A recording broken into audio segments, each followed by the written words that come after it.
नमस्कार, राष्ट्रपोस्ट से मैं पवन केसवानी। क्या सत्ता मिलने के बाद पार्टियां अपने मूल मुद्दों से कहीं हट जाती है? क्या विचारधारा से हट जाती है? ये एक आम प्रश्न है। राजनीति से जुड़ने वाला हर व्यक्ति इसे जानना चाहता है, समझना चाहता है। और नेता और राजनीति को लेकर जो आम धारणा है कि वहां कुर्सी मिलने के बाद कुछ गड़बड़ी शुरू हो जाती है। जो लोग सत्ता से जुड़े हैं उन्हें तो कोई दिक्कत नहीं, लेकिन सत्ताधारी दल के ही जमीनी कार्यकर्ता जिनकी उपेक्षा होती है तो जाहिर तौर पर सोशल मीडिया में अपने विचार खुलकर रखते हैं। ऐसी घटना मुझे याद आती है।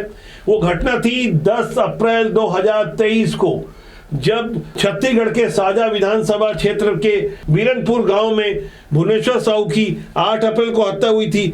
इस हत्या के 2 दिनों के बाद 2 मुसलमानों की हत्या करवा दी गई थी या हत्या की गई थी। ये डबल मर्डर पूरी तरह प्रायोजित था। मैं प्रायोजित इसलिए कह रहा हूं क्योंकि भुवनेश्वर साहू की हत्या के बाद आम जनमानस जिस तरह से सड़कों पर उतरा था, खासकर हिंदू समुदाय की ओर से जो बातें रखी जा रही थी कि मुस्लिम बस्ती में खानपारा में भुवनेश्वर साहू की लव जिहाद के कारण हत्या हुई है। भुवनेश्वर साहू के पिता ईश्वर साहू ने भी मुझे अपने बेटे की जलती हुई चिता के सामने कही थी। वहां मौजूद कई अन्य लोगों ने इस बात को स्वीकार किया था कि लव जिहाद के कारण गांव का माहौल काफी तनावपूर्ण था। अब ऐसे हालातों को उस समय की सरकार भी अच्छी तरह से समझ रही थी। चंद महीने बाद विधानसभा के चुनाव होने वाले थे और वोटों का ध्रुवीकरण जिस तरह से होने की संभावना थी, उसे रोकने के लिए 2 हत्याएं करवाई गई। मरने वाले पिता पुत्र थे।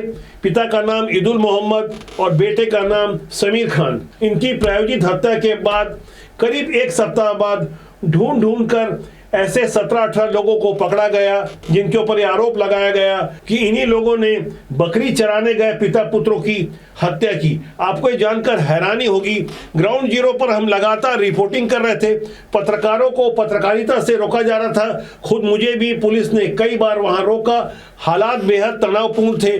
कहने को तो धारा 144 लगी थी, लेकिन कर्फ्यू जैसे हालात थे जहां पुलिस की मर्जी के बगैर एक परिंदा भी पर नहीं मार सकता होगा।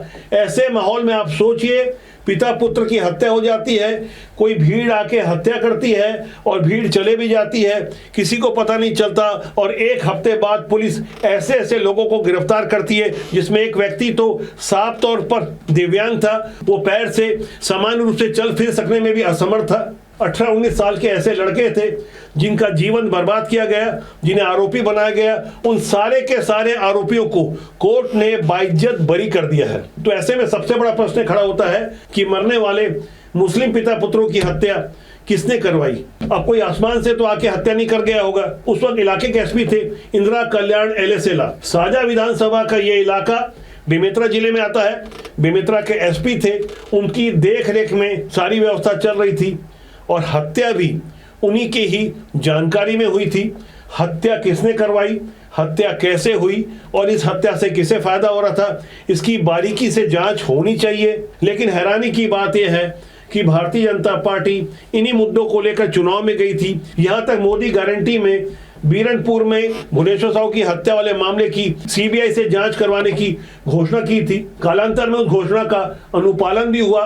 सीबीआई ने चार्जशीट भी प्रस्तुत कर दी, लेकिन मामला भुवनेश्वर साहू का था। इन दोनों मुस्लिम पिता पुत्र की हत्या वाले मामले से सीबीआई अलग है। लेकिन सबसे ज्यादा हैरानी की बात यह है कि भारतीय जनता पार्टी इस मुद्दे पर चुप क्यों है, जिसमें साफ तौर पर उस समय की भूपेश बघेल सरकार के ऊपर ही आरोप लगता है, कांग्रेस के ऊपर आरोप लगता है कि क्या इलाके में संतुलन कायम रखने के लिए यह हत्या करवाई गई। राजनीति का कोई सामान्य जानकारी बता देगा, हाँ हत्या इसी वजह से करवाई गई, जिसकी जांच होनी चाहिए। कोर्ट के फैसले से पहले मैं पीड़ितों से मिला था जिन्हें पुलिस ने आरोपी बनाया था। वो 10 महीने बाद ही जमानत पर छूट गए, क्योंकि पुलिस के द्वारा जो स्क्रिप्ट लिखी गई थी वो बहुत कमजोर थी, सबूत थे नहीं। और आम जनता भी अच्छी तरह से समझ रही थी कि भुवनेश्वर साहू की हत्या के 2 दिनों बाद ही एक के बदले 2 यानी 2 हत्याएं करवाकर किस तरह की घिनौनी राजनीति की जा रही थी। ऐसे राजनीति करने वालों के कारण ही आज देश का माहौल खराब है, जो किसी की हत्या भी करवा देते हैं, जाति आधारित दंगे करवा देते हैं, सांप्रदायिक उन्माद फैला सकते हैं। साफ तौर पर अदालत के फैसले के बाद ये बातें खुलकर सामने आ चुकी है, क्योंकि कोर्ट ने पकड़े गए सभी 17 लोगों को बाइज्जत बरी कर दिया है, निर्दोष घोषित किया है। लेकिन सबसे हैरानी की बात यह है कि मुस्लिम पिता पुत्रों की हत्या की नए सिरे से जांच हो, इसकी घोषणा नहीं की गई। अगर एक घोषणा होती तो साफ तौर पर इसका फायदा भारतीय जनता पार्टी को मिलता। आमतौर पर ऐसे संवेदनशील मुद्दे पर भारतीय जनता पार्टी काफी एग्रेसिव रहती है। ये एक ऐसा मुद्दा है जिसमें साफ तौर पर कांग्रेस घिरते हुए नजर आ रही है और खासकर भूपेश बघेल की सरकार के ऊपर ये आरोप भी लगते रहे। उस वक्त भूपेश बघेल की सरकार के अंदर खाने क्या कुछ चल रहा था, इसका संकेत तो इसी बात से मिलता है। उस समय के गृह मंत्री तामध्वज साहू, जो खुद साहू समाज से आते थे, और साहू समाज ने भुवनेश्वर साहू के मुद्दे पर काफी आक्रामक रवैया अपनाया था। यहां सबसे ज्यादा हैरानी और आश्चर्य की बात यह है कि तामध्वज साहू गृह मंत्री रहते हुए इतने संवेदनशील मुद्दे पर एक बार भी पीड़ित के घर मिलने नहीं गए। और तो और उस इलाके के कद्दावर मंत्री और उस क्षेत्र के विधायक रविंद्र चौबे भी एक बार भी पीड़ित परिवार से मिलने, संवेदना व्यक्त करने नहीं गए, जो इस बात का संकेत है कि शायद इन दोनों नेताओं को जो मुस्लिम पिता पुत्र की हत्या की साजिश के बारे में कुछ जानकारी होगी या संकेत मिले होंगे, जिसकी वजह से ये परिपक्व और अनुभवी दोनों मंत्री पीड़ित भुवनेश्वर साहू के घर नहीं गए और न ही इन दोनों मुस्लिम पिता पुत्र के घर गए। इस घटना को भले ही करीब 3 साल हो चुके हैं, लेकिन बेमेतरा जिला न्यायालय का फैसला 2 हफ्ते पहले ही आया है, जिसने इस मुद्दे को हवा दे दी है। बीरनपुर का नाम आता है तो भुवनेश्वर साहू की हत्या की ज्यादा चर्चा होती है, क्योंकि ये मामला राजनीतिक लिहाज से भारतीय जनता पार्टी के लिए गेम चेंजर साबित हुआ। वोटों का ध्रुवीकरण हुआ, जिसका सीधे तौर पर फायदा भारतीय जनता पार्टी को मिला।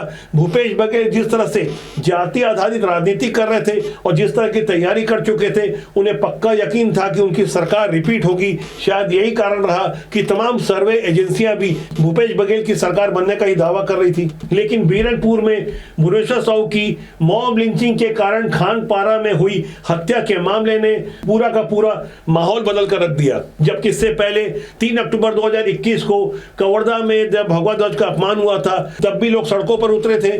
वोटों के ध्रुवीकरण की आशंका तब भी उस समय की भूपेश सरकार को थी, लेकिन जैसे तैसे कर्फ्यू लगाकर मामले को दबाने की कोशिश की गई। 108 फीट का झंडा मोहम्मद अकबर से लगवाया गया, जबकि वो उस वक्त उस इलाके के विधायक थे, मंत्री थे, भूपेश बघेल के खासम खास थे। और इस घटना के बाद बीरनपुर की घटना ने भारतीय जनता पार्टी को और ज्यादा मजबूत कर दिया। आज भारतीय जनता पार्टी की छत्तीसगढ़ में सरकार है, सरकार बने 2.25 साल हो गया, लेकिन एक बड़ा प्रश्न ये खड़ा होता है कि क्या कुर्सी में बैठने के बाद पुराने मुद्दों को छोड़ दिया जाता है? क्या 2 मुस्लिम पिता पुत्रों की हत्या के मामले को भारतीय जनता पार्टी मजबूती से नहीं रख सकती थी? ये मामला इतना संवेदनशील है कि राष्ट्रीय स्तर पर भारतीय जनता पार्टी कांग्रेस को घेर सकती थी, लेकिन फिलहाल ऐसा होता हुआ नजर नहीं आ रहा है। ऐसा क्यों हो रहा है? अपनी राय जरूर दीजिएगा। ये मुद्दा बेहद संवेदनशील है, इसलिए हम आम जनता से आग्रह करते हैं कि अच्छे लोग, पढ़े लिखे लोग, संस्कारिक लोग राजनीति में आए। राजनीति के माध्यम से सिस्टम को बदला जा सकता है। अच्छे लोग राजनीति में आएंगे तो देश और समाज का भला होगा। राजनीति बुरी नहीं होती, उसमें काम करने लोग अच्छे या बुरे होते हैं। फिलहाल आज के लिए इतना ही। बहुत जल्दी मेरे आपसे फिर मुलाकात होगी। नमस्कार।